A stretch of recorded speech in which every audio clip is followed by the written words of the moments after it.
I potentially have spinach in my teeth right now. Nope. Okay. Let's get talking. I'm Danielle, and what we're chatting about today is what's holding you back from getting your dream job.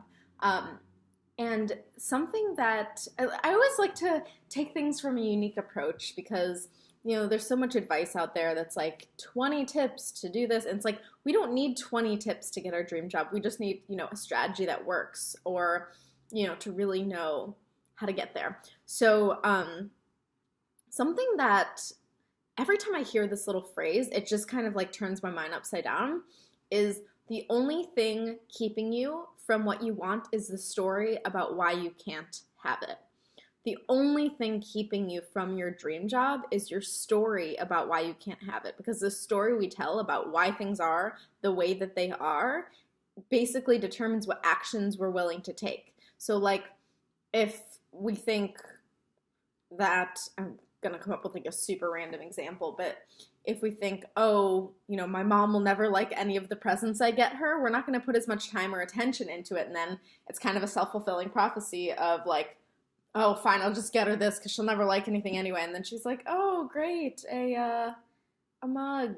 I don't know. This is a really random example, but a really serious concept to get. So when I think about, what's maybe the story that I was telling myself that made it really hard to pursue a dream job, which I've had a dream job, and obviously like it kind of transforms as you go along.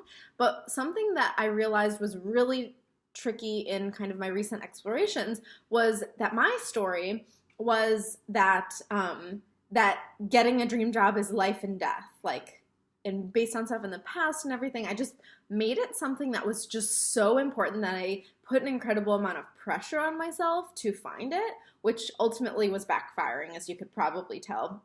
And so when you think about your story about your dream job, is it that that dream jobs are hard to come by? Is it that, oh, I'm not going to discover that until later in my life probably? Oh, it's like you've got to work really hard and make a lot of sacrifices to find your dream job and sacrifice your relationships or your family or something like that.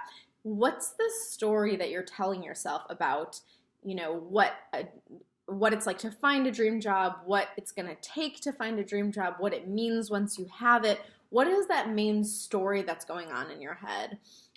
Or is it something about yourself like, oh, I don't have enough experience to get a job like this. It could be about experience. It could be about like natural traits or something. Like I'm not the kind of person who blank, blank, blank. That's a really good kind of fill in the blank to run with. Is I'm not the kind of person who could handle a high pressure job. So I guess this industry that I would really like to work in is just it's just not going to happen or something like that. Or I'm not the kind of person who can ace an interview, so I'll never get my dream job.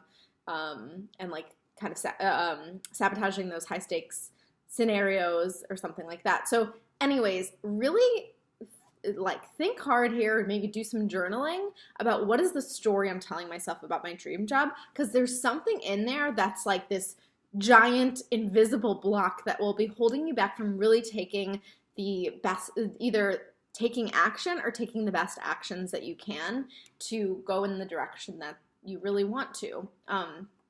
So that's that. And actually another little way to think about this is if you could press a button and have your dream job now, would you do it? And sometimes we like all of our fears about like actually getting what we want come up. And as crazy as that sounds, yes, like getting exactly what we think we want brings up fears. It's crazy. It's crazy to think about. So really do some thinking or journaling, maybe go on a walk and like gaze into the blue sky. I'm gazing into the blue sky right now.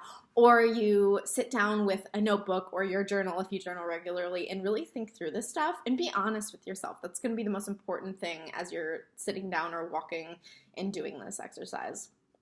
I've done it myself. I'll probably continue to do it because our brains work in crazy ways to like throw up these blockades. But good luck. I hope this is helpful and have a great day. Bye.